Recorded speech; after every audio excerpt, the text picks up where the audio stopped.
So I'm going to show you how to make bun, and not just any kind of bun. I'm going to show you how to make the Norwegian style, and I'm going to show you our family recipe on how to do it. It's super easy, super fun, and the bun are super good. You need flour, and you need yeast, you need sugar, you need cardamom, you need margarine. I think it's called margarine in English. It's kind of like a butter, but you don't put it on your bread. And the last one are water. Just melt the margarine some way, either by using the microwave or the oven or hot water or whatever means you have. It helps to stir the margarine around. It makes it go quicker.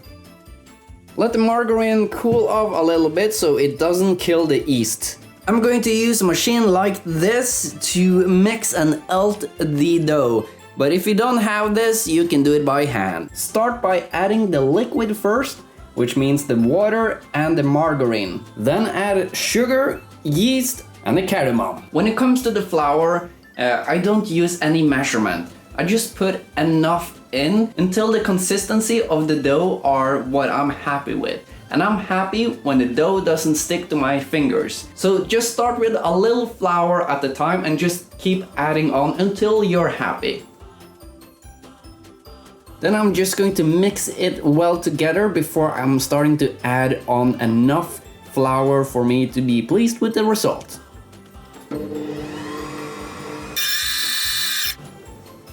I don't really know what Elting does like scientifically, but the end result will be quite different from if you're Elting and if you're not. It will require a lot of work if you're going to do it by hand. It is possible, but I'm not sure if it's worth it. So if you don't have a machine, I would probably skip the Elting and just mix it well together. If you have a machine, absolutely do elt, because the finished product will taste better and the consistency will also be much better. It will be kind of like softer and kind of juicier too. If you're using machine, just add on a little flour as you go on and just watch the dough, and when it doesn't really stick to the surface anymore, that's when I feel I have enough of flour. But the machine can trick you a little bit, so you might have to add a bit more flour as you go as well. And now I'm just going to elt for about 15 minutes.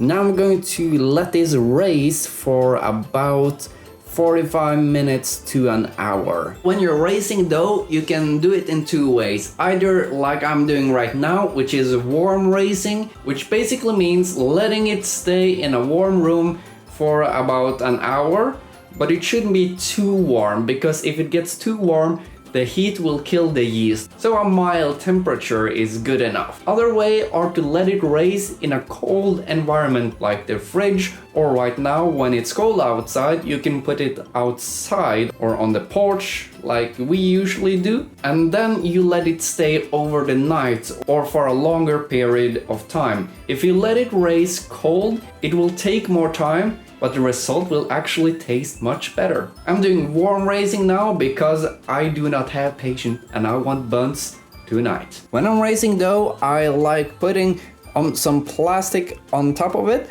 and I'm having a moist towel on top of there. Okay, so let's see if the dough has been risen yet.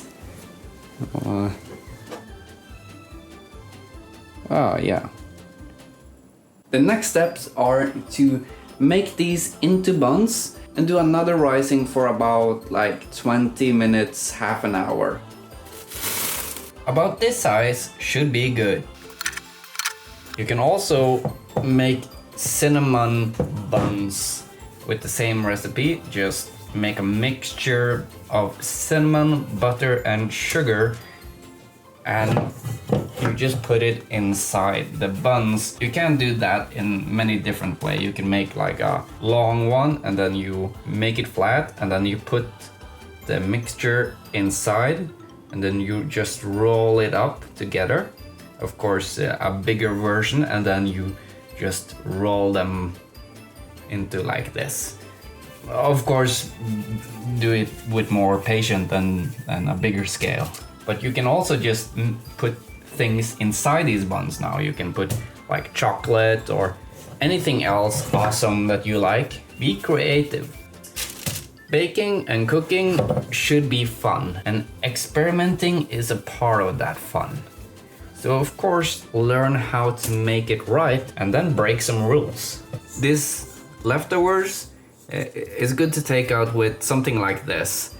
You don't want to have too much of this in your sink because it can get stuck, and if it hardens, you could get some trouble with your sink.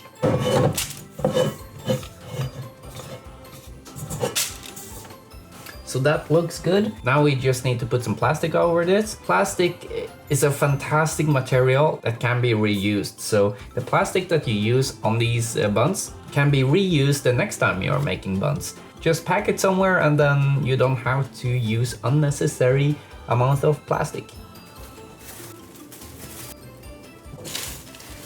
I don't know if this is necessary with the this one on the top, but I just do it.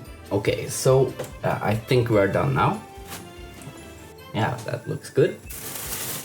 And now we need to put some cover on these buns so that you get like a nice crust on them. The one that I get best results from are using an egg.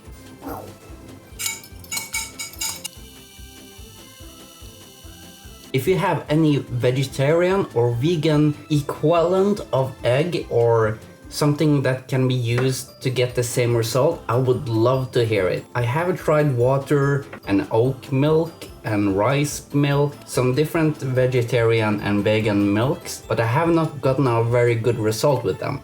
So if you have any other recommendations, I would love to hear them. You don't have to wait until the oven is preheated. I just put them in and I get good results anyway, so yeah, do whatever you want to do. I estimate something between 8 and 15 minutes. What I usually do are to put an alarm on my phone first after 8 minutes and then every 2 or 3 minutes, and I come and check. You can tell they are done when you have a golden brown crust.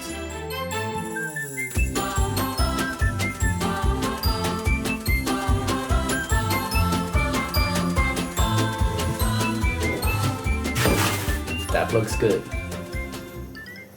So now you just let them cool down before you eat. And the ones that you don't eat now, I recommend to freeze them down, and then when you want more later on, you just put them in the oven at around 100 degrees and they will be almost just as they are right now. If you don't do that, they will dry up. There are many things you can apply on these. In Norway, we use something called brown cheese, which is kind of like a specialty in Norway. We also like to put the jam on buns. Strawberry is fantastic. I like to use butter and strawberry jam. That's fantastic. But my favorite are to use this sugar thing. We are calling it melis. It's super fine, almost like flour. And you mix it with water and you get this really awesome glazing. And you just put that on top of these and it's fantastic. You can probably put on a lot of other things as well. Enjoy!